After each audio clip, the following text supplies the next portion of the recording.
حضرت علامہ اسامہ قادری دامت ظلہ العالی امامت بھی کرتے ہیں آپ یہیں پہ؟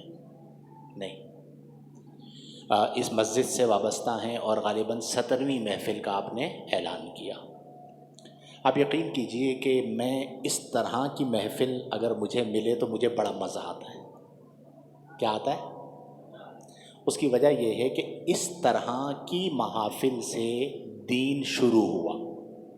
ہمارے ہاں چونکہ تصنع، بناوٹ، بڑا اسٹیج، بڑے نام، یہ چیزیں بہت زیادہ آ گئی، تو میں طبعاً اسے لائک بھی نہیں کرتا، اور یہ کوشش ہوتی ہے کہ ایسا پروگرام ہو کہ جہاں پر ہمتن گوش ہو کر ہم سنائیں اور آپ مکمل توجہ کے ساتھ سماعت کریں۔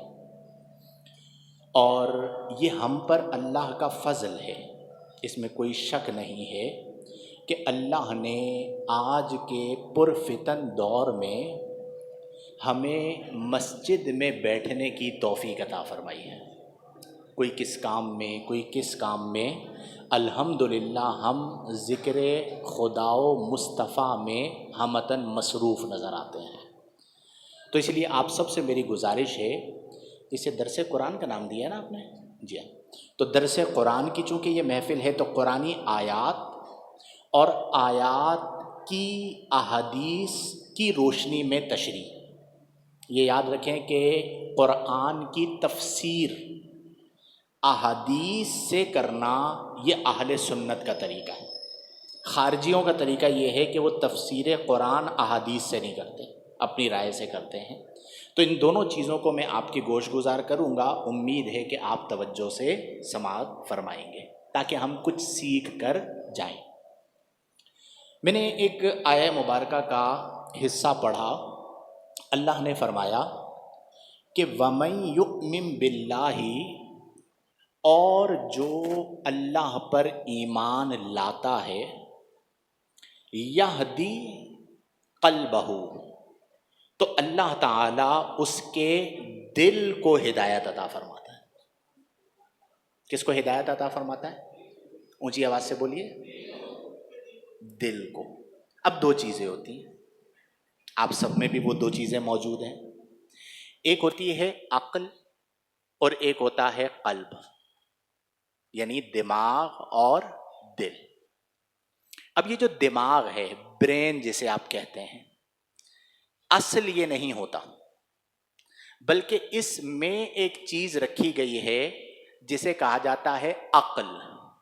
کیا کہا جاتا ہے؟ عقل۔ کئی لوگوں کو آپ نے دیکھا ہوگا کہتے ہیں یار یہ اس کے پاس دماغ ہے لیکن عقل نہیں ہے۔ سنا ہے نا آپ نے؟ دماغ ہے لیکن عقل نہیں ہے۔ تو دماغ تو سبھی کے پاس ہوتا ہے، لیکن عقل سے شعور بڑھتا ہے یا کم ہوتا ہے، اس اعتبار سے وہ عقل ہے۔ اب یہاں پر یہ ایک الگ بحث ہے کہ مقام عقل کیا ہے، یعنی عقل کو کہاں پر رکھا گیا، دماغ میں رکھا گیا یا دل میں رکھا گیا، یہ ایک الگ بحث ہے۔ اہل دل تو یہ کہتے ہیں کہ عقل کا مقام دماغ نہیں ہے بلکہ دل ہے۔ عقل کا مقام کیا ہے؟ دل ہے۔ لیکن عقل ایک صفت ہے، ایک شعور ہے جس سے بندہ چیزوں کو سمجھتا ہے۔ اب اللہ نے فرمایا کہ من یؤمن باللہ، جو اللہ پر ایمان لاتا ہے، یہدی قلبہ، اللہ تعالیٰ اس کے دل کو ہدایت عطا فرماتا ہے۔ اس کا مطلب کیا ہوا کہ جب بندہ اللہ سے اپنے تعلق کو جوڑتا ہے، نماز پڑھتا ہے، تلاوت کرتا ہے، اللہ کا ذکر کرتا ہے، تو اللہ کی تائید اس کے ساتھ شامل رہتی ہے۔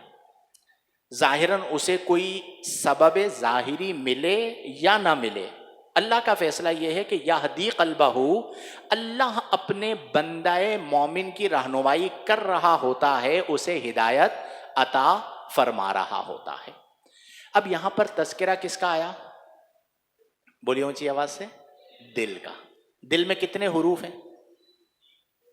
3، بزرگ فرما رہے ہیں 2۔ پہلا حرف کیا ہے؟ دوسرا؟ تو یہ بہت طویل لفظ ہے یا مختصر سا ہے؟ بھئی دو حرف آپ نے لکھے، دال لکھا اور لام لکھا تو کیا بن گیا؟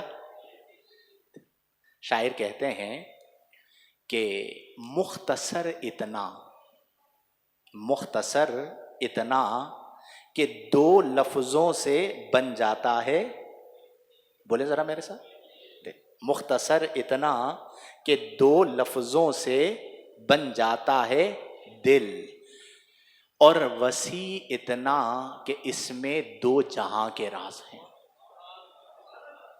لکھنے میں مختصر، معنن اتنا وسیع کہ اس میں دو جہاں کے راز ہے۔ اس کی وجہ کیا ہے؟ دیکھیں انسان کی جو باڈی ہے نا، سر سے لے کر ناخن تک، اسے اللہ نے اشرف بنایا۔ اشرف بنایا یعنی تمام مخلوقات میں سب سے اشرف مخلوق کیا ہے؟ انسان۔